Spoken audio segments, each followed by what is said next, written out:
अल्लाह की रजा के लिए करे। जो अल्लाह ताला ने हुक्म फरमाया मुझे और अल्लाह करीम के हुक्म पर अमल पैरा होते हुए मैं कुर्बानी कर रहा हूँ, ये इस नीयत के साथ जिसने कुर्बानी किया उसकी कुर्बानी कबूल है। ये इस्लाम चाहता है आपकी कुर्बानी। और लोगों के दिलो दिमाग में जो अक्सर बैठा हुआ है वो ये है कि मौसम आ रहा है, सब कर रहे हैं तो हमको भी करना चाहिए। और कुछ लोग फैशन के तौर पर, कुछ लोग बच्चों की जिद पर कुर्बानी कर गए। ये लोगों के ज़हनो दिमाग में बैठा हुआ है। नहीं मेरे अजीजों, जो मालिक निसाब है उस पर कुर्बानी वाजिब है। यहाँ तक कि अल्लाह के नबी सल्लल्लाहु अलैहि वसल्लम ने इरशाद फरमाया, इस्तिताअत होने के बाद, मालिक निसाब होने के बाद जिसने कुर्बानी नहीं किया, हुजूर फरमाते वो हमारी ईदगाह के करीब भी ना आए। मिल्लत इस्लामी, अस्सलामु अलैकुम व रहमतुल्लाहि व बरकातुहू।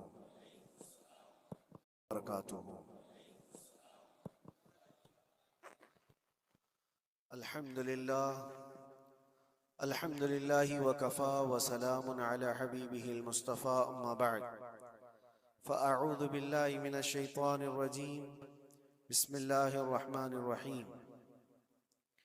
लन यनालल्लाह लुहूमुहा वला दिमाउहा वलाकिन यनालुहुत तक़वा मिनकुम।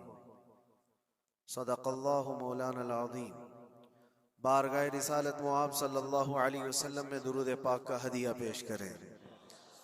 अल्लाहुम्मा सल्लि अला सय्यिदिना व मौलाना मुहम्मदिन मअदनिल जूदि वल करम व आलिहि व अस्हाबिहिल किराम व इब्निहिल करीम व बारिक व सल्लिम सलातन दाइमतन सरमदन अबदा।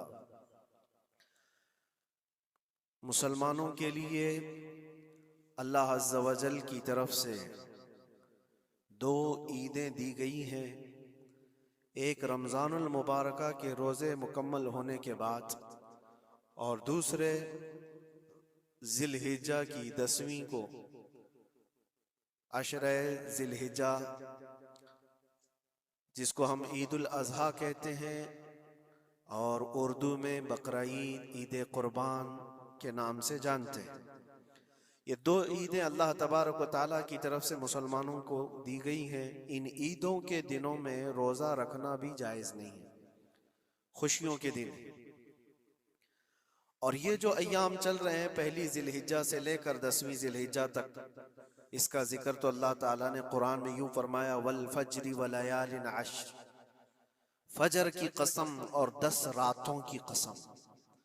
और वह 10 रातें कौन सी हैं? पहली ज़िलहिज्जा से लेकर 10वीं ज़िलहिज्जा तक की रात, ये 10 रातें इतनी अजमत वाली हैं कि अल्लाह खुद इनकी कसम फरमा रहा है, अल्लाह इनकी कसम याद फरमा रहा है। और इन अय्याम में जो आमाल किए जाते हैं अल्लाह की बारगाह में मकबूल होते हैं। ये हुर्मत वाले महीनों में से एक महीना है। ज़माने जाहिलियत में भी इन महीनों में जंग व जिदाल नहीं किया जाता था।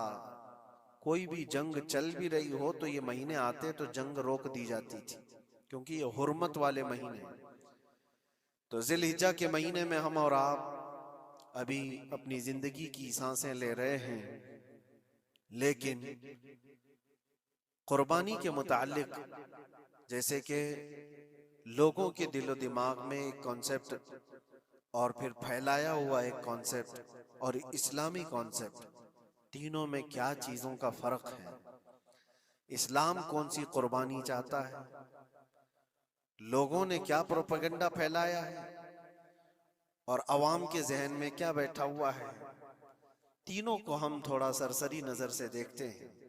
सबसे पहली चीज तो ये है, इस्लाम जिस कुर्बानी की बात कर रहा है, कुरान में अल्लाह फरमाता है, लन यनालल्लाह लुहूमुहा वला दिमाउहा, न तुम्हारा गोश्त न तुम्हारा बहाया हुआ खून अल्लाह तक पहुंचता है, वलाकिन यनालुहु तक़वा मिनकुम, बल्कि उसके पीछे जो तुम्हारा तक़वा है वो अल्लाह तक पहुंचता है। तुम्हारी नीयत देखी जा रही है, तुम्हारा इखलास देखा जा रहा है। इसीलिए कहा गया कोई गोश्त खाने की नीयत से कुर्बानी करता है तो उसकी कुर्बानी होगी ही नहीं। गोश्त की नीयत से अगर किसी ने कुर्बानी किया उसकी कुर्बानी नहीं है। या फिर अगर ज़बह करने के बाद बेचने की नीयत किया गोश्त में से कुछ हिस्सा, वो तिजारत की नीयत किया हुआ है, तब भी उसकी कुर्बानी नहीं है। हुजूर अकरम सल्लल्लाहु अलैहि वसल्लम फरमाते हो हमारी ईदगाह के करीब ना आए, उसके लिए दुनिया में ये वईद है तो आखिरत में उसका अजाब और है। तीसरी चीज जो प्रोपेगेंडा क्या फैला हुआ है कुर्बानी को लेकर, एक बहुत बड़ा प्रोपेगेंडा है। इस्लाम के खिलाफ कुछ भी बात फैलाने के लिए लोगों को सिर्फ एक छोटी सी सुई चाहिए कि उनका एक फैलाया हुआ ये प्रोपेगेंडा कि लाखों हजारों एनिमल्स इसमें काट दिए जाते हैं, ज़बह कर दिए जाते हैं, खून बहाया जाता है, इसका हासिल क्या होता है? जीवित चीजों को मार दिया जाता है। मेरे अजीजों, लोग ये बातें तो सिर्फ और सिर्फ इस्लाम के खिलाफ करने के लिए फैलाते हैं, जबकि मैं आपको बताऊं दुनिया के तकरीबन मज़ाहिब में कुर्बानी का कॉन्सेप्ट मौजूद है। अक्सर दीनों में वो अलग अलग अंदाज है, कहीं बलि चढ़ाना हो गया है, कहीं देवता को कुछ पेश करना हो गया है। कुर्बानी का कई जगहों पर ये कॉन्सेप्ट मौजूद है, लेकिन कोई अपने गरेबान में झांकता थोड़ी ना, दूसरे के घर में झांकने की आदत ज्यादा होती है। कि मुसलमान जितना प्रैक्टिकल है अपने दीन पर, दुनिया में कोई भी अपने दीन पर इतना प्रैक्टिकल नहीं है। कोई भी अपने दीन पर इस तरह पाबंदी से अमल करने वाला मिलता नहीं। जलन इसी बात की तो है कि कोई पोस्टर नहीं लगाते, कोई ऐलान नहीं करते और जुमा में पूरी सफे इनकी भरी नजर आती। कौन तुम्हें प्रचार करके जुमा में बुलाता है? वो खालिक कायनात की तरफ से तुम्हारा जो लगाव है, वो जो तुम्हें खींच कर घरों से मस्जिदों में लाता है।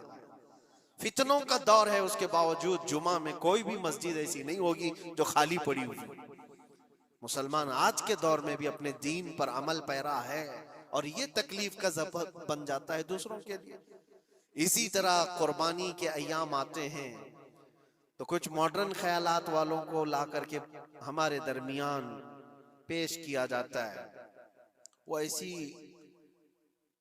मीठी मीठी बातों के जरिए से तुम्हें लुभाने की कोशिश करें। इतने पैसे खर्चा करने के, 40,000 का 50,000 का बकरा लेने से बेहतर है किसी गरीब को मदद कर दिया जाए, किसी का घर बना दिया जाए, किसी का राशन पहुंचा दिया जाए। मियाँ वो साल भर हम करते हैं अल्हम्दुलिल्लाह, कुर्बानी के दिनों में ही क्यों?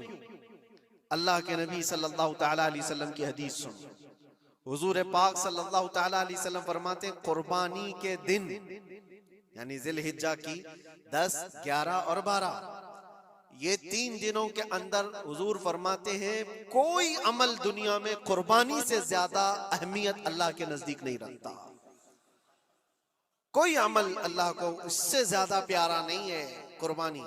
और एक बात मैं आपको बताऊं, लोग हमें जालिम की शक्ल में पेश करते हैं कि काट देते हैं, ज़बह कर देते हैं। हम अपनी मर्जी से अगर काटें, अपनी ख्वाहिश के लिए काटें तो हराम है, और जिसने खुद जान डाला है उसके हुक्म पर काटे तो ये हराम नहीं है, ये उसके हुक्म की फरमाबरदारी है।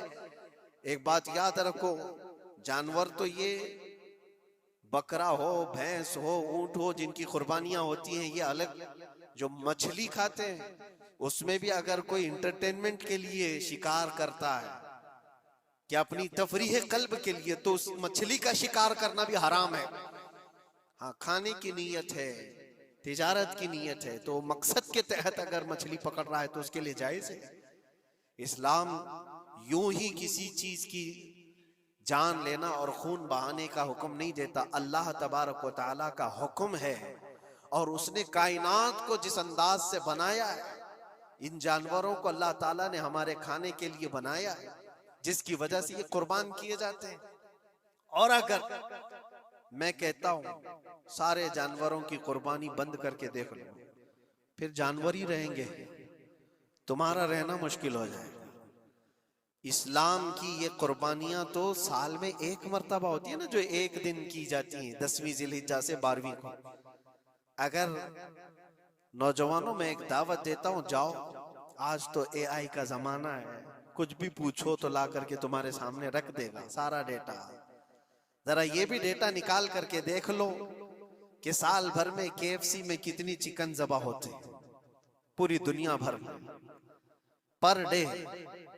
मैकडोनल्ड सिर्फ चिकन ही नहीं बेचता, गाय का गोश्त भी बेचता है पूरी दुनिया भर में, जिसको यहाँ पर भी बहुत सीने से लगा करके रखे गए हैं। पूरी दुनिया भर में उनका इस्तेकबाल है, क्योंकि अमेरिकन कंपनियां हैं, बाप दादा की कंपनियां हैं, इनको कोई आंख नहीं दिखा सकता। और इंटरनेट के डेटा के हिसाब से पर डे 68,000 गाय तो मैकडोनल्ड ज़बह करता है। पर डे की बात कर रहा हूं, साल भर की नहीं। साल भर इनका डेटा बहुत ज्यादा है, मिलियंस में है, और 1 बिलियन से ज्यादा चिकन वहां पर भी कुर्बान होती हैं जो फ्राइड चिकन खाते हैं। ये तो एक कंपनी की बात कर रहा हूं, ऐसी बहुत सारी कंपनियां हैं। तो कभी किसी ने ये एतराज किया कि ये कंपनियां इतने जानवरों को ज़बह करती? नहीं, बकरीद के दिन सबके सींग नजर आते हैं, जानवरों की मोहब्बत उमड़ उमड़ करके आती है। साल भर जो कुर्बान हो रहे हैं, कभी किसी ने ऑब्जेक्शन नहीं किया कि ये सारे आउटलेट्स बंद क्यों नहीं कर दिए जाते, ये सारी दुकानें क्यों नहीं बंद कर दी जाती जो साल भर ज़बह कर रहे हैं। हाँ, हो सकता है मैकडोनल्ड यहाँ नहीं ज़बह करता गाय को, क्योंकि यहाँ पता है हालात सही नहीं है, लेकिन दूसरी जगह पर जाकर देखें, सब जगह पर बीफ आसानी से उनके यहाँ मिलता है। मैं ये बातें सिर्फ और सिर्फ ये इसलिए कह रहा हूँ, फैलाया हुआ प्रोपेगेंडा क्या है, जानवरों से मोहब्बत ये सिखाएंगे हमें। अल्लाह के नबी सल्लल्लाहु ताला अलैहि वसल्लम फरमाते हैं, बनी इसराइल की एक खातून को मैंने जहन्नम में देखा। किस बुनियाद पर? फरमाते हैं वो इबादत गुजार थी, जायदा थी, परहेजगार थी, लेकिन एक बिल्ली पाली हुई थी, और उसने कभी इबादत करनी होती तो 2-2 दिन 3-3 दिन तक अपने कमरे में गोशा नशीन हो जाती थी अकेली, और उसने अपनी बिल्ली को एक जगह पर गले से रस्सी लगाकर बांध दी, और 3 दिन तक वो अपनी इबादत में रही, मसरूफ रही। और 3 दिन के बाद उसे ख्याल आया तो जाकर देखी बिल्ली मर चुकी थी। हदीस पाक में, सही हदीस है, अल्लाह के नबी सल्लल्लाहु अलैहि वसल्लम फरमाते हैं, सिर्फ इस बुनियाद पर अल्लाह तबारक व तआला वो इबादत करने वाली औरत को जहन्नम में भेज दिया। जो मेरी मखलूक पर रहम नहीं करता वो रहम के काबिल नहीं है। ये सिखाएंगे हमें जानवरों पर रहम करना। हम जिस जानवर को ज़बह करते हैं वो अल्लाह के हुक्म से करते हैं, उसके अलावा किसी भी जानवर को जुल्म करना, अल्लाह के नबी सल्लल्लाहु ताला अलैहि वसल्लम की हदीसों में से ये है कि जानवर पर जुल्म करना जिम्मी पर जुल्म करने से बड़ा है। और जिम्मी क्या है? जिम्मी वो जो मुसलमानों के मुल्क में अमन के साथ रहने के लिए रिक्वेस्ट किया हुआ हो और इस्लामी हुकूमत उसे अमन दी हुई हो। और अल्लाह के नबी सल्लल्लाहु अलैहि वसल्लम फरमाते हैं, मुसलमान पर जुल्म करने से ज्यादा बड़ा जुल्म जिम्मी पर जुल्म करना है, और उससे बड़ा जुल्म जानवर पर जुल्म करना है। ये मेरे आका के फरमान है। नबी अकरम सल्लल्लाहु अलैहि वसल्लम ने फरमाया, और रहमतुल लिल आलमीन है। और एक बड़ी बात मैं आपको बताऊं, जो ये फैलाया जाता है कि जानवरों पर जुल्म जुल्म, सैयदना इमाम गजाली रहमतुल्लाह ताला अलैह की एक बात मैं पढ़ रहा था, हुज्जतुल इस्लाम, जिनकी किताबें पढ़ करके लोग अल्लाह के वली बन गए। इमाम गजाली का नाम सुना है? इतनी किताबें उन्होंने लिखा, तसव्वुफ के इमाम हैं, इल्म कलाम के इमाम हैं, मंतिक के इमाम हैं, फिक़ह व तसव्वुफ के इमाम हैं, बेशुमार उलूम व फनून के दरिया बहाए हैं। उस हुज्जतुल इस्लाम इमाम गजाली रहमतुल्लाह अलैह के इंतकाल के बाद उनके भाई ने उनको ख्वाब में देखा और पूछा, आपके साथ अल्लाह ने क्या मामला फरमाया? इमाम गजाली फरमाते, अल्लाह ने मुझे बख्श दिया, मेरी लिखी हुई किताबें, मेरी इबादतें, हजारों को जो मैंने पढ़ाया वो शागिर्द, ये सारी चीजों की वजह से नहीं, बस एक काम की वजह से। पूछा वो कौन सा काम? कहा एक बार मैं किताब लिख रहा था और सियाही में कलम डुबो करके लिखा जाता था, और सियाही जो बनती थी वो फलों के रस से निकाल करके, और लकड़ी का कलम उसमें डुबो करके लिखा जाता था। तो मैं लिख रहा था कि एक मक्खी आकर सियाही पर बैठ गई। मैं अपना कलम रोक लिया कि हो सकता है वो प्यासी हो, पी कर चली जाए। काफी देर तक वो मक्खी उस सियाही पर बैठी रही, और पी करके जब वो उड़ गई तो फिर मैं अपना कलम चलाता रहा। ये बात तो जिंदगी में आई और गई, मैंने तो इसको छोटा समझा था, लेकिन मेरी मौत के बाद रब तबारक व तआला ने मुझे उठाकर फरमाया, जिसने मेरी छोटी मखलूक पर रहम किया, बस इस नेकी की बुनियाद पर मैं तुझे जन्नत अता करता हूं। एक जानवर पर रहम करने की बुनियाद पर, और हदीस पाक में, सही हदीस पाक में ये भी है, एक तवाइफ थी जिसने मरते हुए कुत्ते को बचाया था पानी पिलाकर, और उस बुनियाद पर उसकी बख्शिश हो गई। तवाइफ थी और रहम किया जानवर पर तो उसकी बख्शिश हो गई। मैं इस्लाम की वो चीजें तुम्हें बता रहा हूं जो दुनिया तुम्हारे सामने ये चीजें लाने से आजीज है और कासिर है। यहां तक कि अल्लाह के नबी सल्लल्लाहु तआला अलैहि वसल्लम ने फरमाया, जानवर पर अगर तुमने जुल्म किया है तो जिस तरह से जुल्म करोगे कयामत के दिन ये अपने सींगों के साथ, अपने खुरों के साथ उठेगा और उसी तरह से उसका बदला भी दिलाया जाएगा। वो तुम्हें मारेगा कयामत के दिन और बदला लेगा। ये भी हदीस पाक में। जानवर पर हमें उसके चेहरे पर मारने का हुक्म नहीं है, उसको उसकी ताकत से ज्यादा बोझ डालने का हुक्म नहीं है। अल्लाह के नबी सल्लल्लाहु तआला अलैहि वसल्लम के पास एक सहाबी आए, ऊंट पालते थे। कहा एक ऊंट बहुत सरकश हो गया है, और जब ऊंट सरकश हो जाता है ना, किसी की खोपड़ी खींच लेता है, हाँ वो उसी वक्त सर को पकड़ लिया तो आदमी वहीं खत्म हो जाए। वो किसी के काबू में नहीं आ रहा था, हुजूर के पास आए। रसूल पाक सल्लल्लाहु अलैहि वसल्लम ने फरमाया, चलो मैं चलता हूँ, देखता हूँ। सहाबा कहते हैं हुजूर जब चलने लगे तो हमें खौफ हुआ, डर हुआ कि ये ऊंट बिदक गया है, सरकश है, कहीं कुछ नुकसान ना पहुंचाए। और तन्हा मेरे मुस्तफा सल्लल्लाहु अलैहि वसल्लम आगे बढ़ते चले गए। सहाबा कहते हैं हमें डर लग रहा था, लेकिन मेरे अजीजों वो रहमतुल लिल आलमीन है, सबकी रहमत बनकर आए। नबी पाक सल्लल्लाहु तआला अलैहि वसल्लम जब करीब गए तो ऊंट कोई सरकशी नहीं किया, कुछ नहीं। हुजूर पाक सल्लल्लाहु तआला अलैहि वसल्लम के चेहरे के पास अपना मुंह करता है और अपनी जुबान को चपड़ चपड़ चपड़ करते हुए अपनी जुबान हिला रहा है, और हुजूर पाक सल्लल्लाहु तआला अलैहि वसल्लम ऐसे सुनते जा रहे हैं जैसे किसी दानिश्वर की बात सुन रहे हैं। फिर नबी पाक सल्लल्लाहु अलैहि वसल्लम ऊंट के मालिक की तरफ मुतवज्जे हुए और कहा, यह ऊंट तेरी शिकायत कर रहा है, ये ऊंट तेरी शिकायत कर रहा है। ये सरकश इसलिए हुआ कि तू इसकी ताकत से ज्यादा बोझ इस पर डालता है और खाना इसको कम दिया करता है। क्या ये बात सही है? वो जो बद्दू थे, जो ऊंट के मालिक थे, उन्होंने चेहरा झुका लिया और कहा, वादा करता हूं हुजूर पाक सल्लल्लाहु अलैहि वसल्लम से कि उससे ज्यादा, उसकी ताकत से ज्यादा बोझ नहीं डालूंगा और उसका चारा, उसके खाने का इंतजाम रोजाना किया करूंगा। नबी पाक सल्लल्लाहु अलैहि वसल्लम ने उस ऊंट की रस्सी पकड़ी और मालिक को दे दिया। फिर वो ऊंट उसी तरह ताबेदार होकर निकल पड़ा। ये इस्लाम में मेरे आका सल्लल्लाहु तआला अलैहि वसल्लम का अदल तो देखो, उनकी ताकत से ज्यादा का बोझ डालने का हुक्म नहीं है। और दुनिया ये प्रोपेगेंडा फैलाई हुई है कि यहाँ जानवरों को काटा जाता है। जो ज़िबाह करने का हुक्म है वो अल्लाह के हुक्म से। मेरे रब तबारक व तआला ने खुद जान डाली, हमारी जान का भी वही मालिक है, जानवरों के जान का भी वही मालिक है। अगर अल्लाह का हुक्म ना होता तो हमें चूंटी मारने की भी इजाजत नहीं, अल्लाह का हुक्म ना होता तो हमें किसी को भी कुर्बानी करने की इजाजत नहीं होती।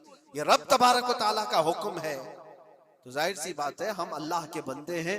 रब तबारक व तआला जानवरों की कुर्बानी का हुक्म दिया, इसलिए हर साल बकरीद में मुसलमान कुर्बानी करते हैं। अगर अल्लाह चाहे तो अपने बेटों की कुर्बानी का भी हुक्म दे दे, और दिया है रब तआला ने, और वो भी करके दिखाया सैयदना इब्राहिम अलैहिस्सलाम। अल्लाह तबारक व तआला अगर हुक्म दे तो क्या तुम ऐसे मुसलमान नहीं हो? मुसलमान का मतलब होता है सर झुकाने वाला अल्लाह के हुक्म के आगे। ये नहीं पूछेगा कि क्यों है और कैसे है। मुस्लिम कहते हैं अपना सर झुका दिया अल्लाह की बारगाह में, उसके हुक्म के आगे। अल्लाह तबारक व तआला हमारी जानों का मालिक है। अगर वो चाहता तो हमारी कुर्बानी का हुक्म देता, हमारे औलाद का, लेकिन रब तबारक व तआला ने ये सुन्नत इब्राहिमी पर पूरी दुनिया को सवाब देने के लिए जानवरों की कुर्बानी का हुक्म अता फरमाया। मेरे आका सल्लल्लाहु तआला अलैहि वसल्लम के पास एक सहाबी हजरत ज़ैद बिन अरकम आए और पूछा, ये कुर्बानी क्या है मेरे आका? हुजूर अकरम सल्लल्लाहु अलैहि वसल्लम ने फरमाया, जिस जानवर की कुर्बानी करोगे उसके हर बाल के बदले तुम्हें अल्लाह एक नेकी अता फरमाएगा। जितने उसके जिस्म में बाल होंगे, हर बाल के बदले अल्लाह तुम्हें एक नेकी अता फरमाएगा। और हुजूर अकरम सल्लल्लाहु तआला अलैहि वसल्लम ने ये भी इरशाद फरमाया कि तुम जानवर का इंतखाब अच्छा करो, इसलिए कि कल बरोज़े क़यामत पुल सिरात पर ये तुम्हारी सवारी बनकर आएगा, जिस पर बैठकर तुम जन्नत में जा रहे हो। और लोग ये भी पूछते हैं, हमने एक बार कुर्बानी की है तो वहां सवारी कौन सी वाली आएगी? ये भी मिलता है रिवायत में, तुमने अपनी जिंदगी में जो सबसे पहले कुर्बानी की है उस पर सवार होगे, लेकिन हर साल की कुर्बानी वाले जानवर भी सवारी बनकर तुम्हारे इर्द गिर्द आएंगे, वो सब होंगे। तुम इंतखाब करो जिस पर सवार होना चाहो। इसीलिए कुर्बानी में ऐब वाले जानवर की कुर्बानी जायज नहीं। लंगड़ा हो, लूला हो, कान कटा हुआ हो, क्यों जायज नहीं है? दुनिया तो ये समझती है कटने वाला जानवर वो होना चाहिए जो रिजेक्टेड हो, जिसको काटा जा रहा है वो दुनिया में काम के लायक ना हो, उसको काटना चाहिए। दुनिया का ये कॉन्सेप्ट है, दुनिया का तस्वुर ये है।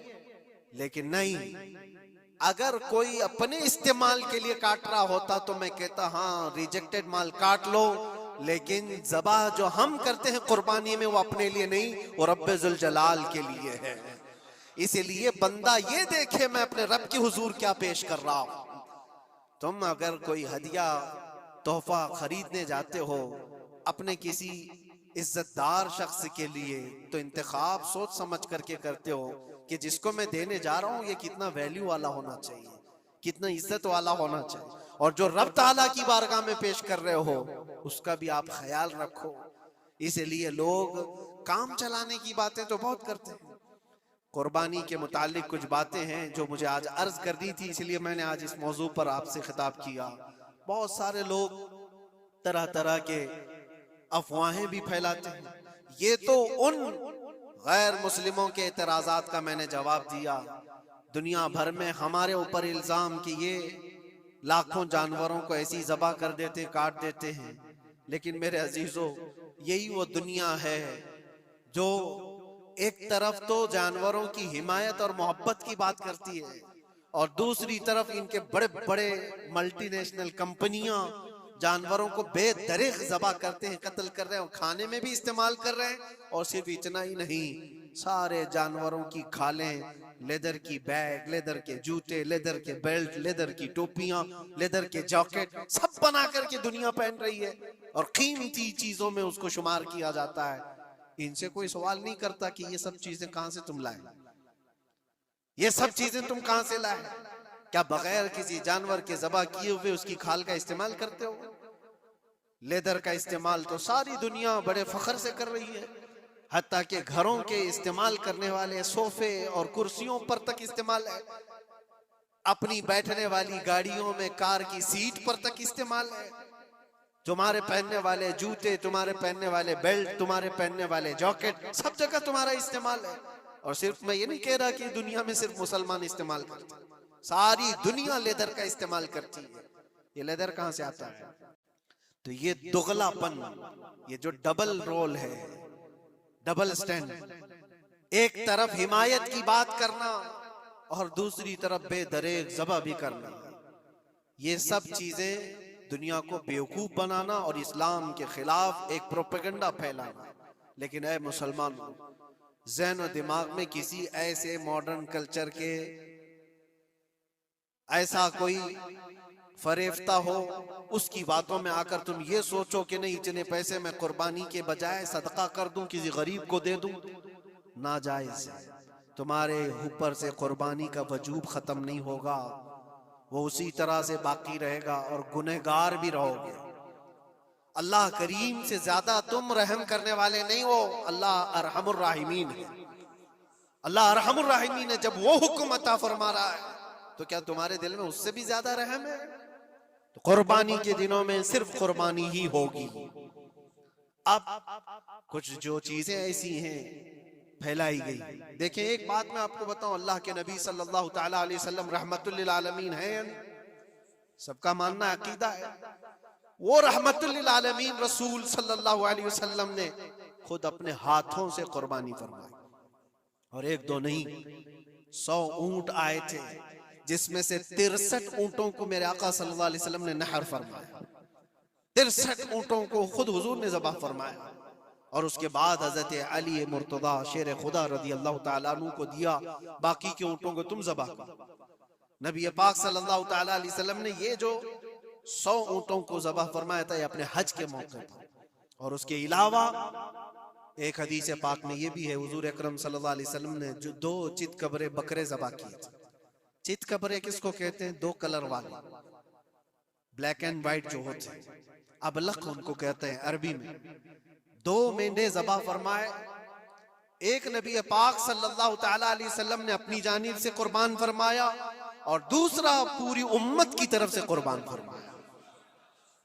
ये रसूल पाक सल्लल्लाहु ताला अलैहि वसल्लम के, इसीलिए तो मैं अर्ज करता हूँ मेरे अजीजों, हमारे इमाम ने सच कहा, जो न भूला हम गरीबों को रजा, याद उसकी अपनी आदत कीजिए। कुर्बानी साल में 1 मर्तबा हो रही है, रसूल पाक सल्लल्लाहु ताला अलैहि वसल्लम कुर्बान कर देते अपने नाम से, वो तो किया ही, लेकिन क़यामत तक आने वाली अपनी उम्मत की तरफ से भी खुद अपने हाथ से कुर्बानी फरमाए। आज उम्मत ये पूछती है मेरे अजीजों, कुर्बानी के लिए 1400 साल पहले तुम्हारे रसूल ने तुम्हारी जानिब से कुर्बानी की, और अल्लाह ने जिसको इस्तिताअत दी, जिसको ताकत दी, मैं ये चाहता हूं कि तुम्हारे ऊपर जो कुर्बानी वाजिब है, अपनी कुर्बानी करो, साथ में एक और कुर्बानी मेरे मुस्तफा की तरफ से करो, हुजूर अकरम सल्लल्लाहु अलैहि वसल्लम की तरफ, जबकि उनके एहसान का बदला पूरी उम्मत नहीं अदा कर सकती, लेकिन हम हदिये तशक्कुर के तौर पर अपनी तरफ से पेश कर सकते हैं। और कुछ लोगों ने ये समझ रखा है, एक बकरा लेकर के आते हैं, पूरे घर वालों की तरफ से कुर्बानी, एक बकरा पूरे घर वालों की तरफ से कुर्बानी। मेरे अजीजों, बकरा एक आदमी की तरफ से ही कुर्बान होगा जो मालिक निसाब है।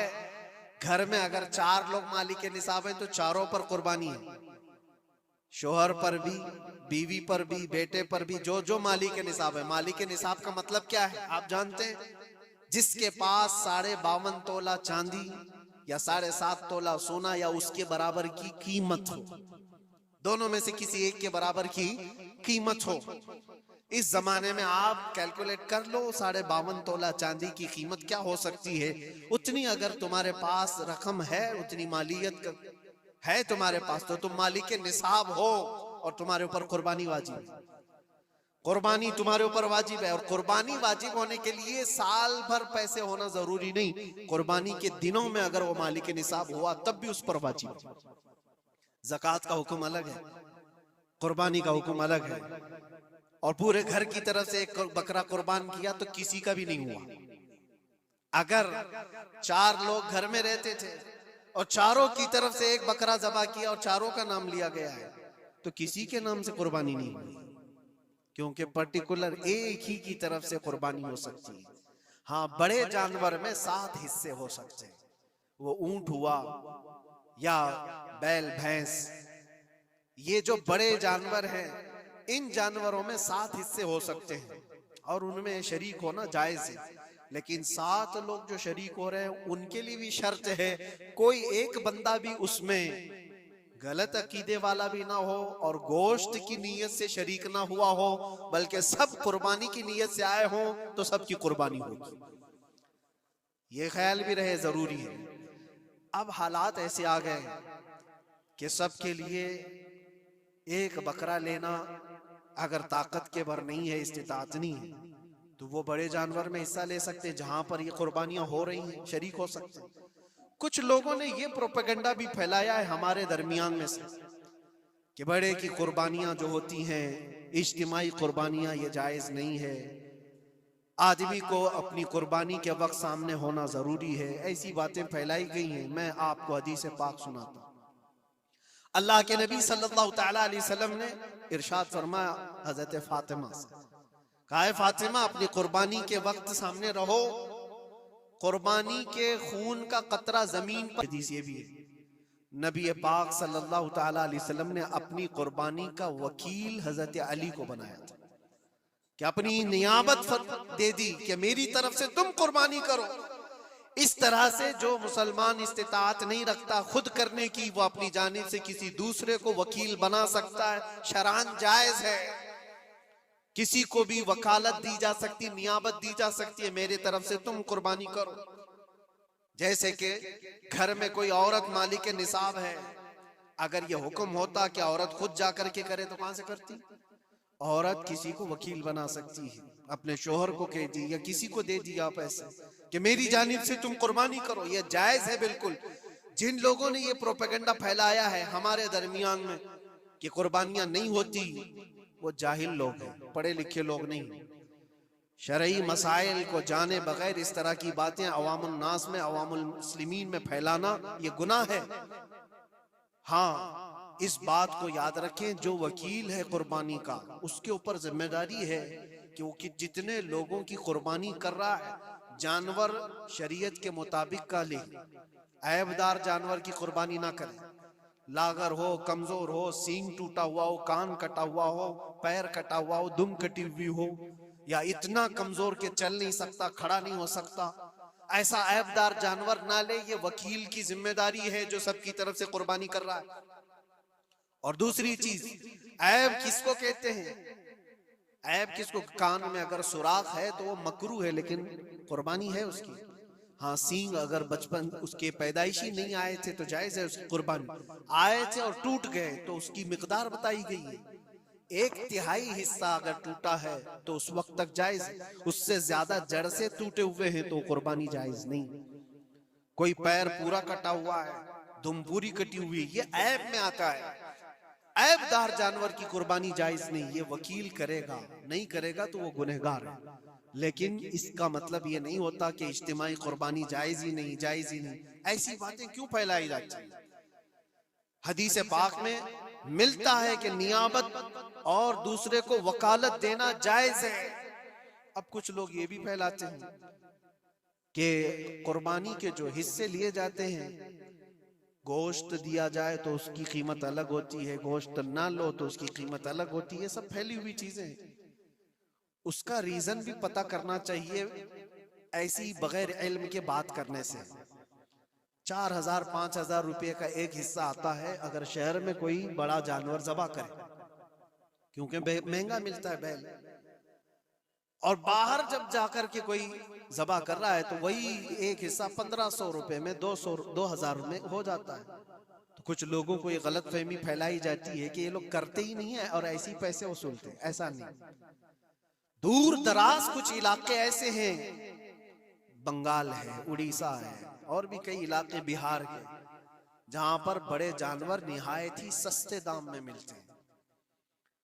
बल्कि वहां पर जानवरों की कीमत सिर्फ 5000, 6000 और 10,000 के नीचे होती है, बड़े जानवरों की, जो हमने देखे हैं। वहां जाकर कुछ तंजीमें कुर्बानी करती हैं। अगर वो सही तरीके से शरीयत के मुताबिक जानवर लेकर के कर रहे हैं तो कोई हर्ज नहीं, चाहे वो 200 रुपए हिस्से में भी करता हो, कोई हर्ज नहीं। कीमत मैटर नहीं करती, जानवर मैटर करता है। कीमत चाहे जितनी भी हो रही हो। इस चीज को आज वजाहत करना जरूरी था, इसलिए मैंने आपके सामने बयान किया। गलत फहमियों में ना फैले, गलत फहमियां ना फैलाएं, खुद भी बचे। हाँ, अफजल क्या है? अफजल तो ये है कि अल्लाह ने तुम पर वाजिब किया, तुम जाओ अपने हाथ से करो, तुम जाओ। क्योंकि हदीस पाक में मिलता है कि तुम अपने हाथ से कुर्बानी करो अगर ताकत रखते हो।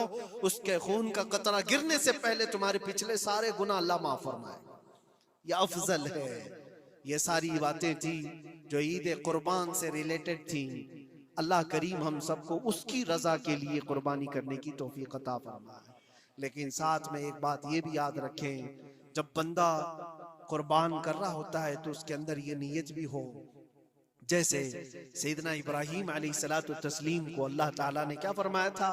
4 परिंदे लो, उनको ज़बह करो, उनके सर अपने पास रखो, उनका कीमा बनाकर 4 पहाड़ों पर रखाओ और फिर उन परिंदों का नाम लेकर के बुलाओ, वो जिंदा होकर के आ जाएंगे। क्योंकि इब्राहीम अलैहिस्सलाम ने अल्लाह से पूछा था कि अल्लाह तुम मरने के बाद लोगों को जिंदा कैसे करता है, मैं देखना चाहता हूँ। तो रब ताला उनको प्रैक्टिकल दिखाना चाह रहा था कि जाओ ठीक है, ज़बह करो 4 परिंदे और उनका कीमा बना दो, सर उनके अपने पास रख लेना और उनका कीमा 4 पहाड़ों पर रख कर आओ और फिर आकर उन सरों के पास खड़े होकर उन परिंदों के नाम लेकर बुलाओ, आ जाएंगे। इब्राहिम अलैहिस्सलाम ने इसी किया।